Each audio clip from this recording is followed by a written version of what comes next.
There, and welcome to the second half of Unlock the Door Radio with your host, Michael Cross here. Hey, before I go on, I just want to encourage people again to go to my YouTube station at Michael Cross and subscribe, and also check out my website at michaelcross.net. I can't promise that the stuff you'll read there is easy and non-controversial, but if you want to read something interesting, be my guest. Come and visit at michaelcross.net. Now, what I want to deal with in the next 30 minutes is the idea that the media has a stranglehold over the public. That's right, a stranglehold. I'm using this analogy. I think I'll use a YouTube I'll make this into a YouTube broadcast later. The thing is that it is truly a stranglehold, because for much of the public, this is where they get all their information.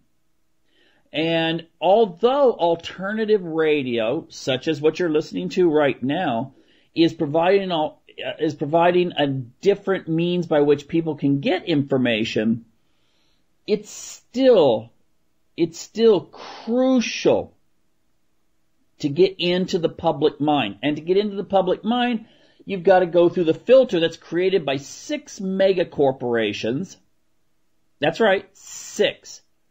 If you go to the PBS website and look up the Merchants of Cool Media Corporations, and this is over a 10-year-old broadcast, it's consolidated more since then.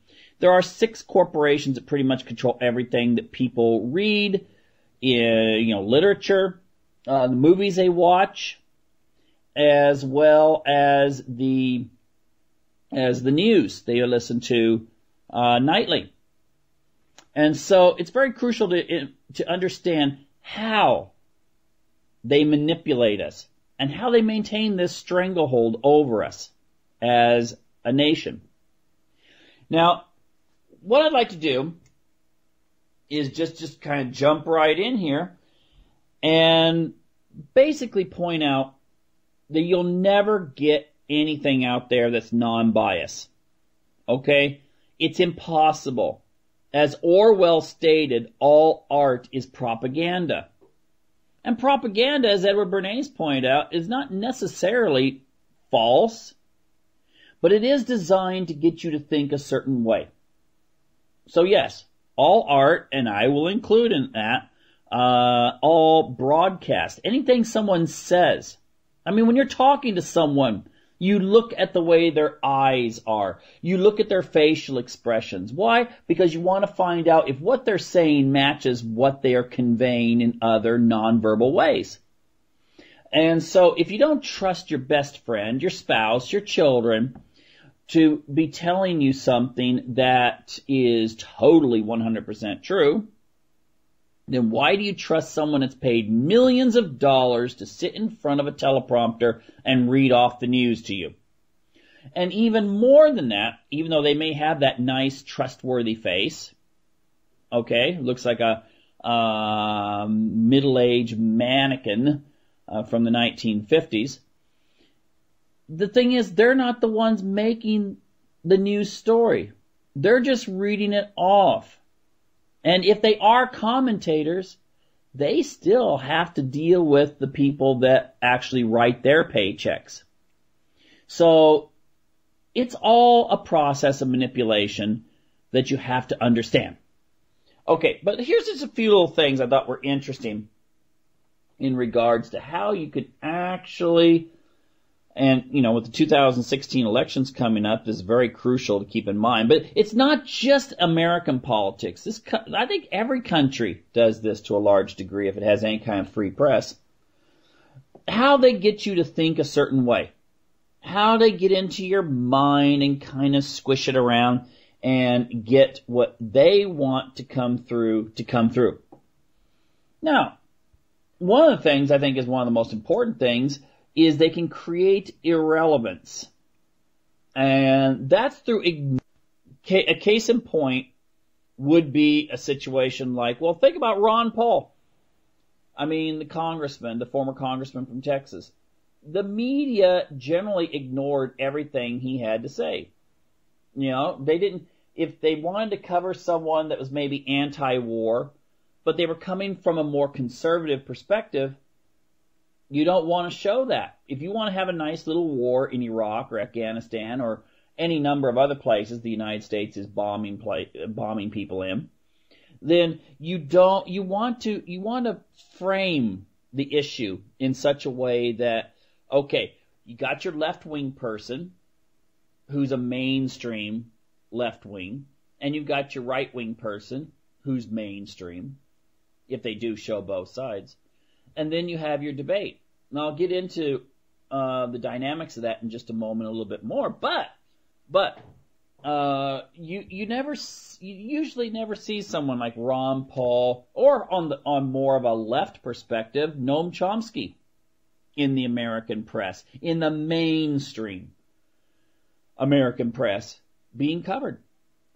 And that's because you want to keep a certain amount of control over the message. So it has to be very, very compatible with the sensibilities of the elite. So if you've got a very liberal newspaper, but it also is connected in some ways to the government and the military-industrial complex and so forth, then it may come out and question in a nice way whether the United States should intervene in a conflict, but ultimately it will support that intervention. And most people don't realize that. It's almost like they sit back and like, oh, well, this newspaper is really this, and, criticize this a little bit. Let's question it.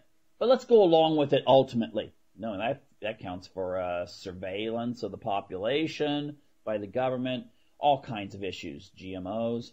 But anyway, ignore a story or ignore a person. You're kind of seeing this with the presidential campaign right now. I mean, Donald Trump, he's out there in the front. Why? Because he has a certain level of entertainment credibility established over the years, plus he has lots of money. It seemed earlier that Jeb Bush was the favorite of the establishment. Kind of a, part of that same dynasty. Let's have a Clinton-Bush campaign and see which one wins. Well, who cares which one wins, because ultimately they're going to have the same policies in the important stuff, economics, military, and so forth. They may differ a little bit on some social issues, but not terribly. But the thing is, Rand Paul, who has a very conservative stance on many issues, libertarian conservative, economic conservative, but coupled with let's not be intervening in every single country on earth, let's not be surveying people like some sort of modern East German Stasi state. Well, let's ignore him. Let's not give him a lot of publicity. Maybe throw in Rubio. Yeah, he's the third person in the whole equation. But the thing is, ultimately, the media filters, okay? It filters who is considered a viable candidate. It filters what issues people are supposed to pay attention to. Right? Lately, it's Cecil the Lion. We've got to pay lots of attention to Cecil. Now, of course, we don't hear a lot about, I don't know, let's throw something in that same country. Africa. I've been to Africa before. Okay, I've looked at the statistics of how many people die of malaria. I took every single precaution I could when I was in Central Africa to make sure I was never bitten by a mosquito. I mean, probably wound up putting all kinds of carcinogens in me by covering myself with a multitude of insect repellents. But the thing is, that is something that the media doesn't cover that much. malaria. Used to be HIV was covered a lot. Now it's not. I mean, it's not, just not big newsworthy stuff. And most people think, well, I guess it just doesn't exist. It's like herpes. Herpes, 15 years ago, lots of coverage of herpes in the United States and how many people go to singles bars and stuff with herpes. And now it's not covered hardly at all. So I guess it must have been cured. No, it's just the media is not paying attention to it, so it's not an issue in most people's minds. But, Cecil the lion, huge issue, okay? Now, I have friends that are vegan, okay? I am not a vegan. But they quite correctly point out that if you are really worried about, one lion getting, allegedly poached, then maybe you should be worried about all the tens of millions of animals that are locked up in factory farms getting fattened up and ready for slaughter. Okay? I mean, think about all the cats and dogs put to sleep every day. All right? But you know what? It gets different when the media says, well, this is the big issue. It's just like Bruce Jenner, big issue. Let's not worry about what's going on in Syria, okay? What the U.S. government is doing there. I don't know how much detail I'm willing to go by just yet, but that the U.S. government under Obama is saying that if the so-called Free Syrian rebels, okay, I mean, you can study that group and find out where they're coming from. If they're being, if they're in a fight with the Syrian military, then the U.S. government might go in and bomb the Syrian military. Well, the Syrian military is actually fighting ISIS, okay? So it seems kind of weird, but that you're going to be bombing the people that are fighting ISIS. In the same way, Turkey, bombing the Kurds, it seems a little bit strange. But hey, there's other things we're supposed to worry about. Cecil, Bruce, all kinds of other things. And the media will tell us what is important. Go to their websites. Go to the network websites and check the front stories and see what really is important in their minds. Oh, come on. I mean, really.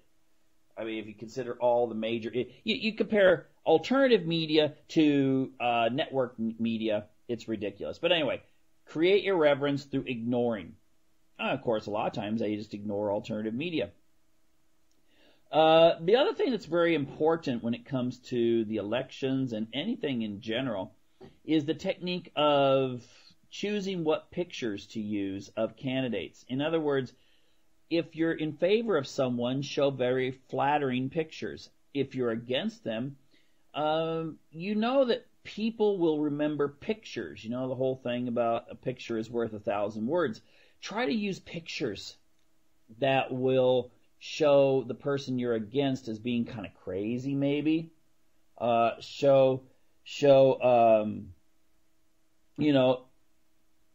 just remembered something here. When I was at the Republican National Convention in 1988, we noticed, delegates would notice which delegates got interviewed by the national media.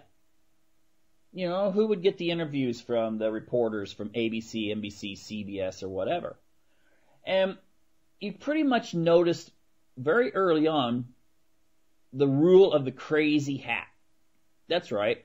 Rule of the crazy hat. If you had a crazy hat with all kinds of weird stuff on it, it was preferable, since it's a Republican convention, that you ignore the young people and you zero in on the elderly woman, maybe 70 years old, with really funny looking hair and a crazy hat.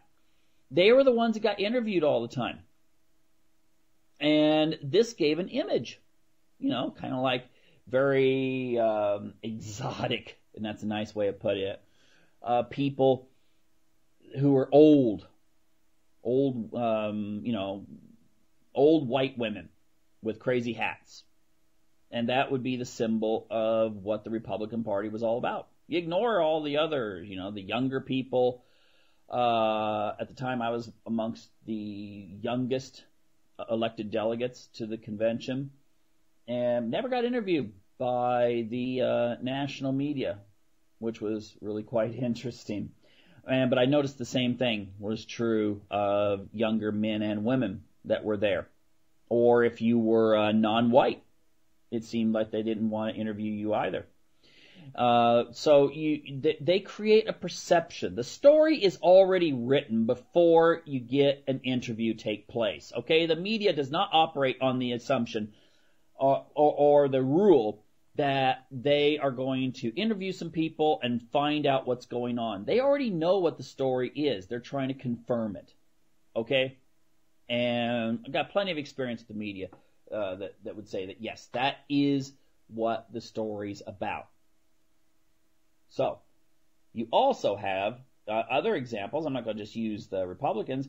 I've noticed that whenever you do have a story that does miraculously appear in the mainstream media about GMOs, okay? And, whether GMOs are safe or not, that's a big debate right now, but come on. Why not label them?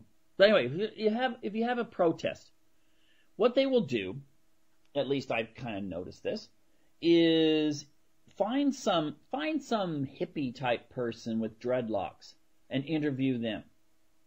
Now, what does that do for the people that are out there watching this? Oh, look at the people, the hippies out there that let them just go to organic stores. I don't want to pay more for my corn chips or my ice cream or my vegetables or my whatever. You see, sometimes you can actually shut the news, turn the volume off and watch it, and you'll be able to tell what the story is by just watching the pictures. And they're the ones in charge. And when they have hours of footage, and they only show a minute or two, or even less, of an event, then that's a lot of power to mold people's minds. Okay. Now, other techniques. Oh, well, here's a good one. Demonize an opponent. Make them look bad. Any of you that are wanting Donald Trump to get elected, you kind of know what that's all about, don't you? How the media is going to make you look really, really bad. But I'm thinking about this. Listen to this headline here. This is great. Now remember, Cecil the Lion, okay? Think about Cecil and how the media really cares about protecting wildlife. Here is how the words here in this sentence come across, or title. This is from the December 15th, 2014 UK Mail Online. And it says, Putin's tiger continues its killing spree. Beast released into wild by Russian president, now filmed feasting on a pet dog, dog is all capitalized, D-O-G, as it terrorizes Chinese villages. That's kind of interesting. I have seen so many things written about let's preserve endangered wildlife. Okay? Now, remember too, most people when they're looking through a publication, and I've had media people tell me this all the time, they read the title and look at the picture. And if they go beyond that, they read the first paragraph, maybe the second. But very few people read the full story. So, you think about that title. Putin's tiger continues its killing spree? What do tigers do? What do lions do? What did Cecil do? Cecil ate zebras.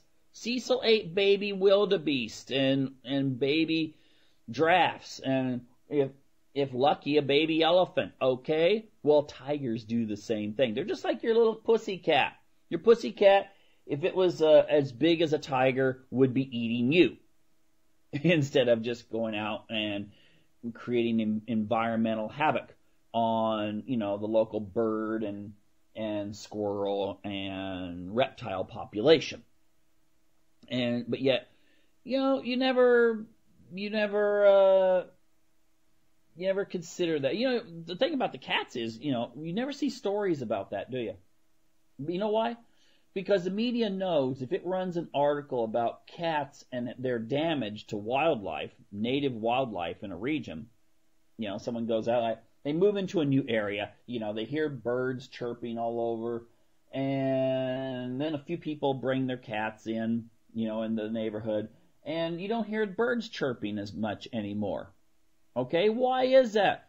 Because the cats eat the bird, well, they at least kill the birds and stuff like, and do those kinds of things. Now, the thing is, you don't want to have a story like that because, oh my gosh, you're going to get all the especially middle-aged women with cats freaking out, like, how dare you, and switch off the news. So you never see stories about that, do you? Why do I come into... Well, it used to be that there was all kinds of wildlife, and now there isn't. It must be pollution. Well, it could also be lots of cats taking care of the local wildlife, and that sort of thing. But just think about that. Putin puts a lot of money into saving animals in Russia that are endangered. That's right. The Russian government puts a lot of money into those sorts of things.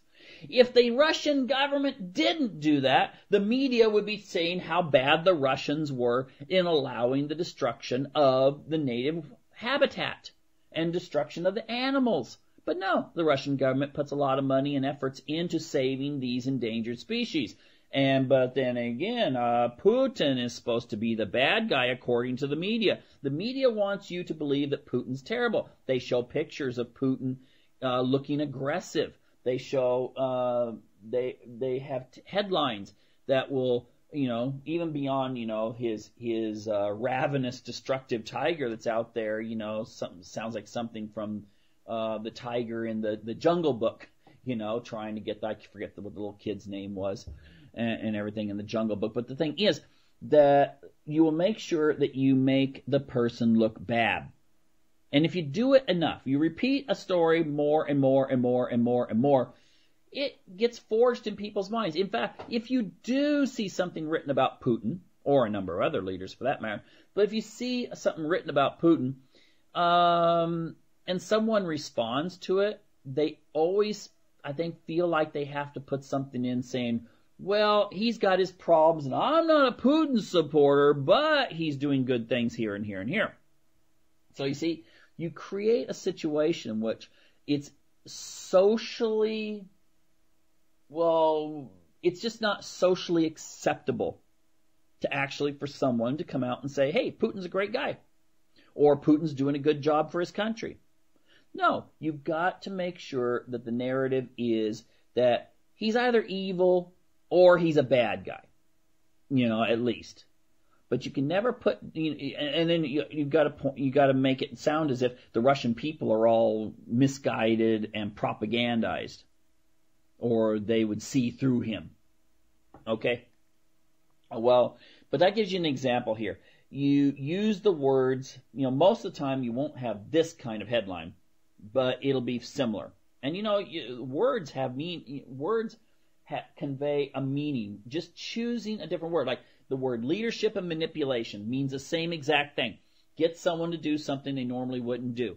If you want to say something good about them, you say leader. If you want to say a bad, manipulator. Look it up. Same word. Now, speaking of repeating something over and over again, I think it's interesting that when the whole story came out of the possible use of poison gas by the Assad government. Notice I didn't say regime, I said government. Very good, goes back to what I was saying about choosing words. If you repeat something more and more and more, people just accept it. Now, when it first came out, at least it was fair enough to say that, it's suspected that he used the poison gas, even though his government said they didn't do it. And there was plenty of evidence to show that it was not Assad that used gas on his own people in order to rout rebels. But if you look at the media now, it's always Assad used these chemicals on his people, like 2 years ago, 3 years ago. The thing is, it's changed from alleged, it's changed from suspected to now the media just runs with it. Okay, he used it. And so people don't ask the question, well, do you have proof? No. They just assume there must be proof. Because you write the story a certain way, just like with the airliner that got shot down over Ukraine. There's a whole bunch of different scenarios that could have existed, but if you just run with the narrative, okay, the Russians shot it down, and you don't explore the idea of, well, there's always a possibility Ukrainians accidentally shot it down, that it seemed to have been a missile fired from the air, which of course, Ukrainian Air Force. Even if you threw those possibilities in, suddenly people might go, wait a minute, yeah, there is another possibility. Maybe it wasn't the Russians that did it. Well, then that destroys the entire thrust of the story as to how evil the Russians are, which the media wants you to believe. So, there's another one. Repeat a falsehood over and over and over and over until it finally becomes true. Now, there's the other technique that's interesting, I think, is the whole character assassination. And, I'm not going to deal with Putin here, but take a look at what they did to Sarah Palin back when she was running for vice president and afterwards, the last 8 years. Sarah Palin is made to look like an idiot. Okay? I would tend to think, whether you like her or hate her, she's not an idiot. And if you think about character assassination, how far it goes, think about the fact that they make her family into an issue. Her daughter and her personal life. The media make it an issue. And you know what? Because the media has a stranglehold, it seems that they don't really care. You don't have one network doing it and then maybe all the other networks saying, hey, wait a minute, that's going a little too far, or newspapers or whatever. It's just, okay, that's legitimate. Now, I'm not saying that they should turn attention on, I thought it was unfair how people used to make fun, comedians and so forth. I even saw a cartoon once that was making fun of Chelsea Clinton when she was a teenager. I think that was, wrong. She didn't choose to be in the family she was in, and she should not have been the center of controversy when she was, just a kid. And nor should Obama's kids be the focus of any kind of attacks. But neither should Sarah Palin's kids, or for that matter, Donald Trump's kids, or any other politicians. Unless, if they come out and start condemning people for something, then maybe there's a certain fairness if someone says, yeah, but what about this person's kids and that sort of thing. But I've never heard Sarah Palin get up and do that. And so why does her daughter become part of some sort of character assassination? And sometimes you just leaving things out of a story when it comes to character assassination. I'll go back to Assad. And again, I'll preface this, Assad is no Jeffersonian Democrat. But have you ever noticed how rarely the media points out that he's a trained doctor or that his government is what's protecting the religious minorities in Syria? The reason why Christians, what's left of the Jewish population perhaps, but definitely Christians, and the secular Sunni population and the of course the Shia population is supporting Assad is because he's protected those groups. And the thing is that if you point that out to people, then they're going to be going, well, wait a minute, why are we wanting to bomb him? Why is our government wanting to bomb him? Why is our government wanting to fund people to take him out? Leave it out of the story. That's also a type of character assassination, is don't point out the good stuff about someone.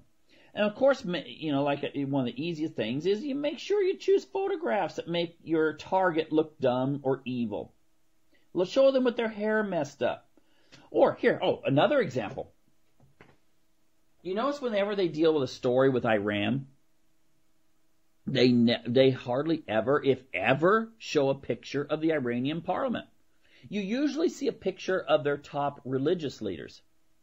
Now, most people, when they see people dressed in Middle Eastern, Islamic, I don't know what you really call the things on their heads and stuff like that, but the thing is, they're going to suddenly form an impression. And it's probably not going to be very positive in the United States. And, you want to make Iran look like, some sort of country that's still kind of back there in the old days. I mean, way old days. You don't show pictures of Tehran and make sure that it's a very modern city. You don't point out that the scientific developments and so forth in Iran, I think it was like 2 or 3 years ago, Iran was advancing faster in science than any other country on earth. And you're certainly not going to show a parliament in which most of the members are dressed in business suits.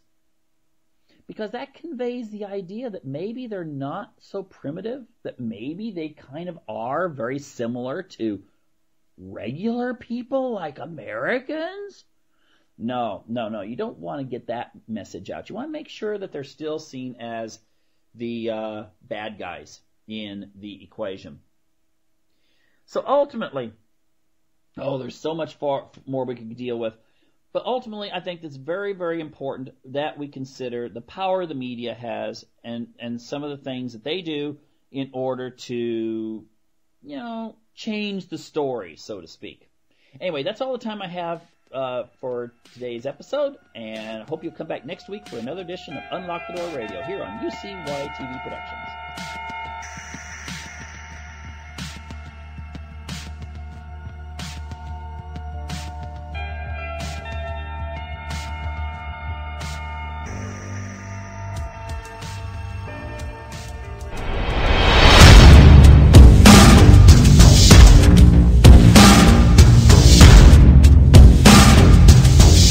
This is Ozzy Skateboard, and you're listening to UCY.TV.